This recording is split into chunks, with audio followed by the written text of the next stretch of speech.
Can the key to survival in today's fast-paced world really be as simple as continuous learning?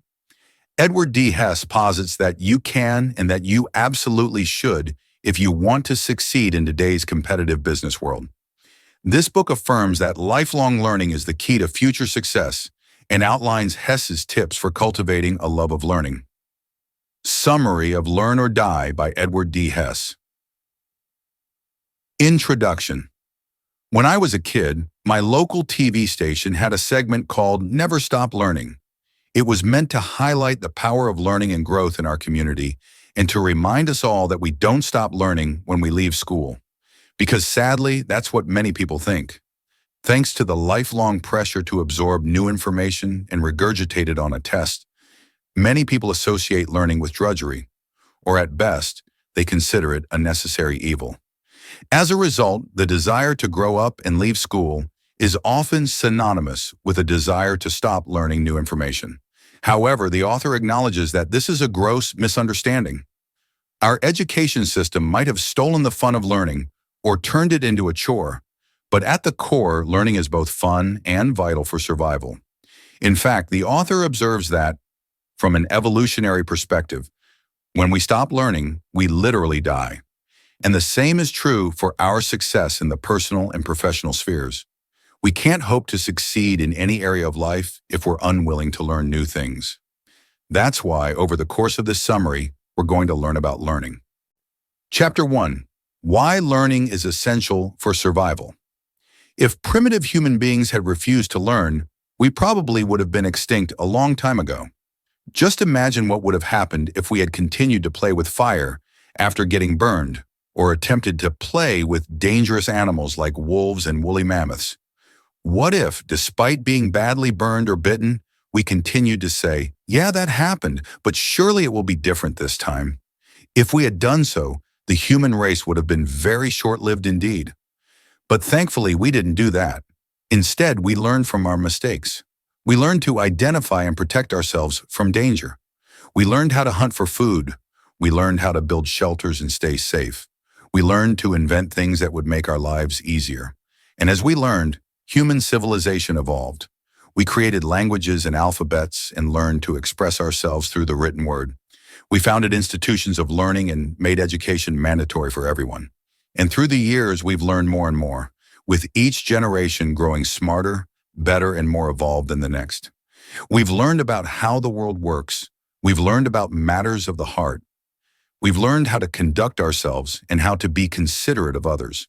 Without this human dedication to learning, it's entirely possible that we might never have mastered toilet training, walking, or speech. We might shove others out of the way to get what we want or scream and throw tantrums like a toddler. That fact alone should be enough to make us grateful for the power of learning. And indeed, most of us are happy to learn these things. We're even willing to learn new coping mechanisms and behavioral modification strategies to help us move through the world. But the author acknowledges that we need to be willing to learn about other things too.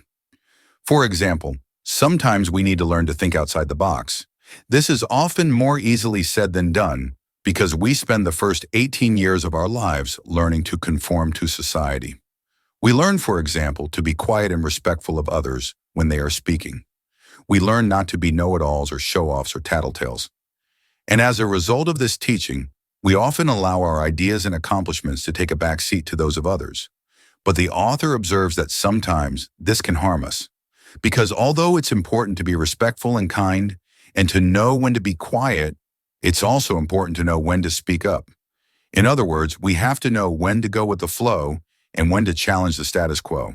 Knowing when to do those things is especially important from a business perspective, because if you're unable to think outside the box, you might miss out on a lot of opportunities that require creative thinking.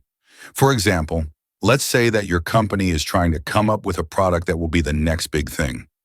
You need to think of something that will beat your competitors and be a national sensation. No pressure at all, right? Coming up with an idea like that can be tough, especially if you're not able to think critically and creatively. Faced with that amount of pressure, it might be easy to give in and avoid trying something new. After all, you might get it wrong. You might come up with an idea that nobody likes. And both of those things are totally possible. But if you never try, one thing is for certain. Your competitors will beat you to it. Because sure, you might have had a bad idea or two along the way, but you might have had a great one in the end. But if you never try, you'll never know.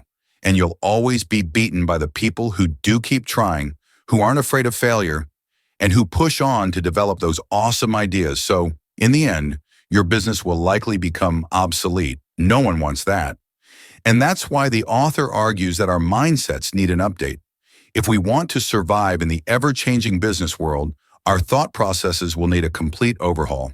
And that means learning new ways of thinking and new strategies. Adopting an entirely new mindset might be tough, but the author believes that it's absolutely vital for survival. To help you adopt that new mindset, the author posits that you must first get your emotions under control. Human beings naturally fear what they do not understand. It's an evolutionary defense mechanism that has helped us survive and evolve. But while this might have been helpful to our Neanderthal ancestors, today, it often means that we're hesitant to try new things. That's usually because we're afraid of leaping into the unknown. We worry that we'll get it wrong, that we'll fail, or that we'll look silly. In fact, sometimes we're so afraid that we just never try anything new at all. And that's why you have to get your emotions under control if you want to learn new things. So how do you do it? Well, the first step is to admit that failure can be an opportunity. No one likes to fail or admit that we did something badly, so we often imagine failure to be the worst possible outcome in any situation. But the truth is that failure is an opportunity to learn. Because every time we get something wrong, we have a chance to learn how to get it right. So if we can start by relinquishing our fear and embracing failure as an opportunity, we'll be on the path to learning new things. Chapter 2. Surround yourself with go-getters. Have you ever looked at a job application that said something like, seeking a self-motivated applicant, or now hiring self-starters? Have you ever wondered what that meant? Put simply, a self-starter is someone who is highly driven and internally motivated. Rather than being incentivized by externals like, work harder and you'll get a week of paid vacation, a self-starter is motivated by their own personal drive. Therefore, it's no surprise that self-starters are exactly the type of people you want in your organization. Because whether you're a big corporation, a small startup, or a nonprofit, self-starters can help you get things done. Rather than existing as a drain on your resources, self-starters can actually replenish your time and energy by boosting morale, encouraging others, and delivering results. They can also help you achieve what the author describes as the primary goal for any workplace, becoming an HPLO. HPLO stands for High Performance Learning Organization. So what does that mean, and why should that be your primary goal? Well, the author argues that learning should be the core function of your organization. That doesn't mean that your company should operate as a university or that you should encourage everyone to read and learn instead of doing any actual work. Rather, it means that your organization should be constantly growing.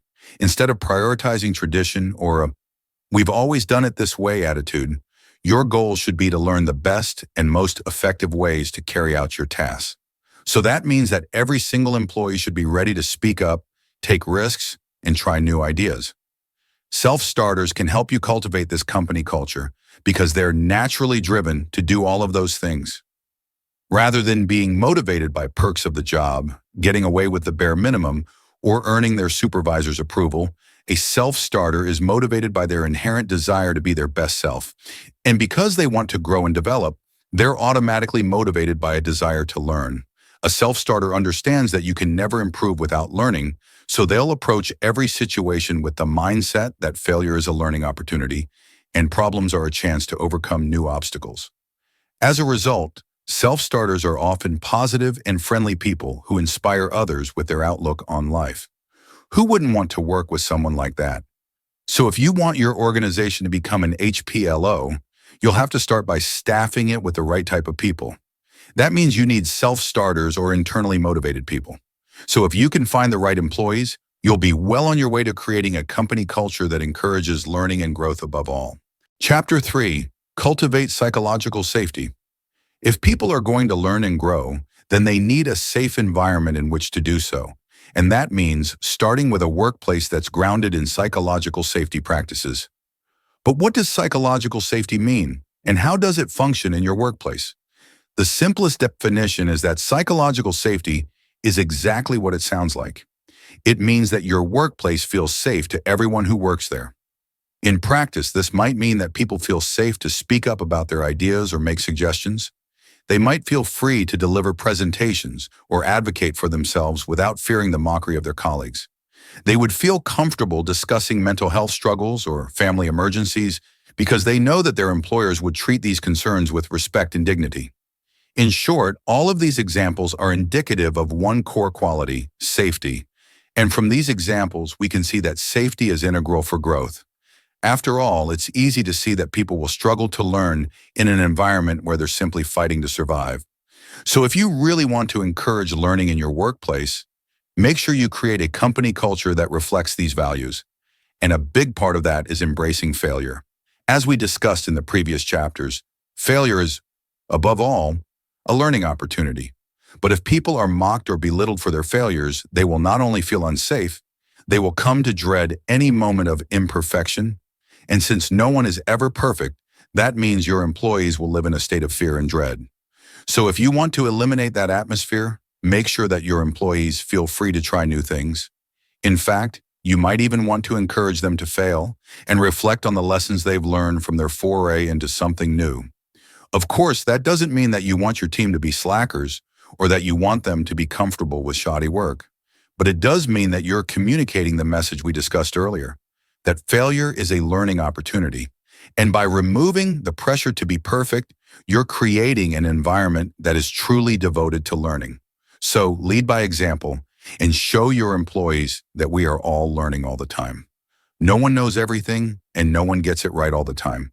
But if you're always learning, then you're always a winner. Chapter 4, Conclusion. We've all heard the phrase survival of the fittest, and we understand that this principle is a core tenet of evolutionary growth. But we probably haven't taken the time to unpack that statement and consider what that really means. The truth is that survival of the fittest, like any other law of evolution, is dependent on learning and growth. In fact, that's how human beings made it this long. We adapted, we learned, and therefore we survived. The same is true for the modern workplace. Unless we cultivate a desire to learn from our mistakes, try new things, and embrace failure, we cannot hope to survive. So if you want your business to succeed, you must cultivate a company that prioritizes learning above all.